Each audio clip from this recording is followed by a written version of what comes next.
26 octobre 2009. L'âme à vif.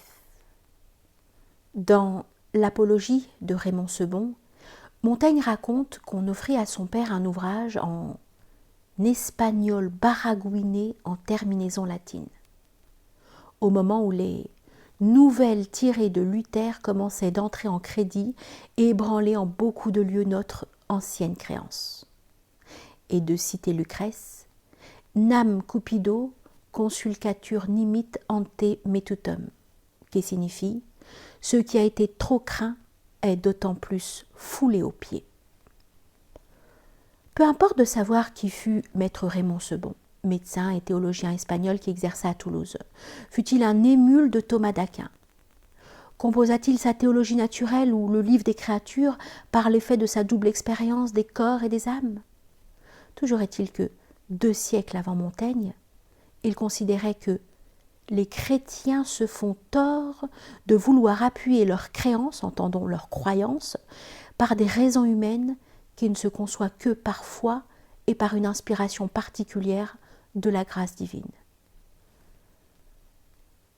Comment ne pas voir d'entrée de jeu que le débat posé par Montaigne dans cette apologie, repris ensuite par Pascal au long de ses pensées, rime avec combat, puisqu'il s'agit du combat entre la foi et l'incrédulité, relancé par Goethe, et qui se poursuit de siècle en siècle avec un acharnement qui dit assez son importance. Je ne lasse pas d'exalter cette opposition frontale entre les deux pentes de l'esprit humain. Tel est le choix majeur. Si l'on veut bien se souvenir de l'abominable XXe siècle, qui voit-on? Les esprits furent requis d'adhérer à des idéologies qui étaient censées s'opposer, et elles le firent avec une barbarie jamais égalée, mais qui se réclame du même orgueil. Hitler s'était convaincu qu'il bâtissait un empire millénaire. Staline, lui, qu'il créait un homme nouveau. Résultat, des millions et des millions de morts. Aurons-nous jamais assez d'humilité pour oser regarder l'orgueil monstrueux qui est en nous et qui aujourd'hui encore nous aveugle au point que nous sommes en mesure de justifier ces immondes massacres au nom de l'histoire? Et que dire de cette histoire? Telle que nous la pratiquons, elle est de création récente, disons le milieu du XIXe siècle. Revanche de bourgeois qui, jusqu'à la Révolution française, n'avaient pas droit au chapitre. L'histoire fut pour eux un moyen de s'emparer d'un passé qu'ils n'habitaient pas et de le réécrire à leur façon. Entre leurs mains intéressées et sous leurs plumes aiguës, l'histoire fit écran à la Providence. Si on la considère par le haut et idéologisa les faits, si on l'observe par le bas. Tous les mensonges de la propagande hitlérienne ou soviétique se trouvent en germe dans Michelet, qu'on le veuille ou non, bien que celui-ci n'ait en rien cédé à la grossièreté des commissaires politiques. À vrai dire, nous ne cessons de nous payer des mots. Nous nous disons socialistes parce que c'est à la mode. Montaigne dit mieux encore. Nous sommes chrétiens à même titre que nous sommes périgourdins ou allemands. Est-ce assez clair? Et Platon, appelé à la rescousse, soutenait qu'il est peu d'hommes si fermes en l'athéisme qu'un danger pressant ne ramène à la reconnaissance de la divine puissance. Bref, socialistes ou chrétiens, c'est tout comme. Ni les uns ni les autres ne mettent leurs actes en accord avec leur supposée profession de foi. Pis même, quel républicain a vraiment réfléchi à la devise « liberté, égalité, fraternité », se sentant pleinement accordé à cette sorte de triade? Et quel chrétien a fait sienne les 3 vertus théologales, foi, espérance, charité, jusqu'à y voir le seul chemin praticable? Et qui n'aperçoit dans la devise républicaine le calque obscur des 3 vertus théologales?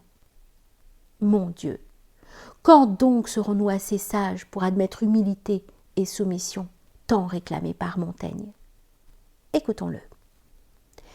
Il me faut laisser au jugement de chacun la connaissance de son devoir. Il lui faut prescrire, non pas le laisser choisir.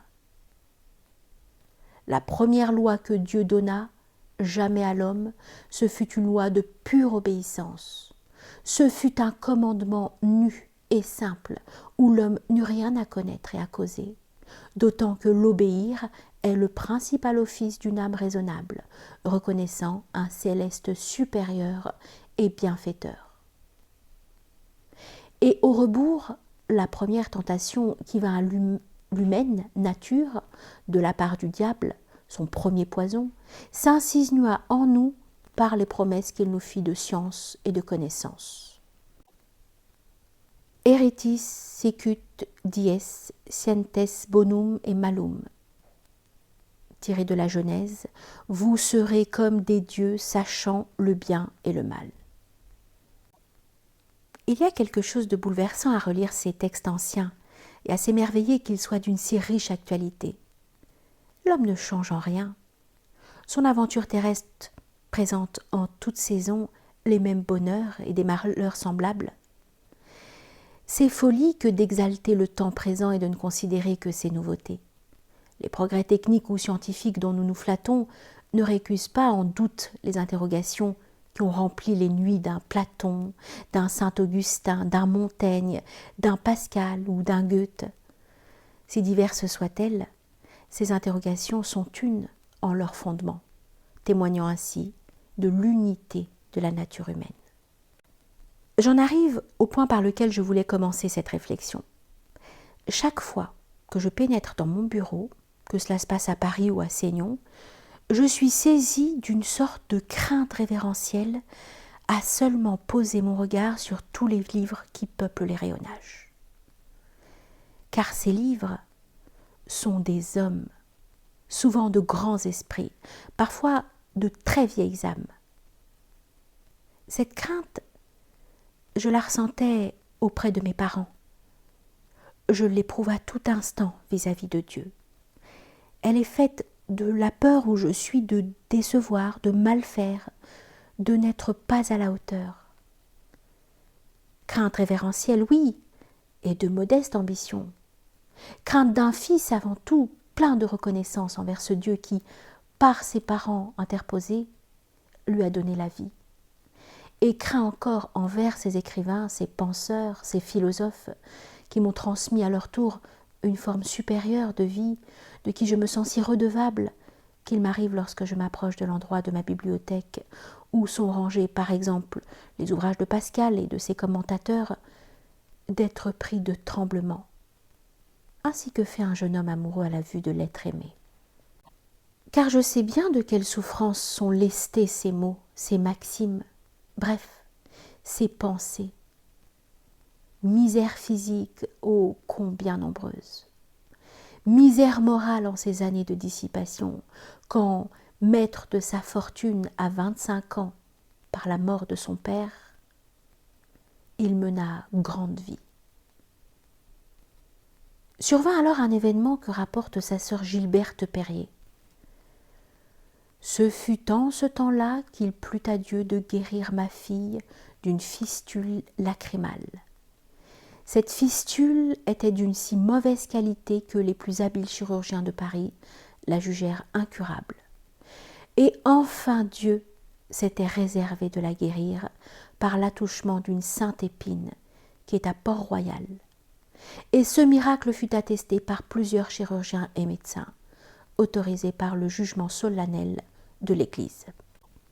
Quant à Pascal, parrain de cette jeune miraculée, Madame Perrier en écrit « La joie qu'il en eût fut si grande qu'il en était tout pénétré. » Avant d'ajouter cette remarque toute pascalienne, « S'il y a des miracles, il y a donc quelque chose au-dessus de ce que nous appelons la nature. La conséquence est de bon sens. Il n'y a qu'à assurer de la certitude et la vérité des miracles. Or, il y a des règles pour cela qui sont encore dans le bon sens, et ces règles se trouvent juste pour les miracles qui sont dans l'Ancien Testament. Ces miracles sont donc vrais. Il y a donc quelque chose au-dessus de la nature. » Fin de citation. Et que dire de cet accident de voiture survenu au pont de Neuilly, qui lui fit voir la mort de près? Pascal le comprit-il comme un appel ou comme un rappel? En tout cas, de ce jour, il conserva sur lui et à jamais une sorte de talisman qui contenait cet Alléluia, joie, joie, pleurs de joie, réconciliation totale et douce. Voici Pascal en son extrême nudité, un miracle, un accident.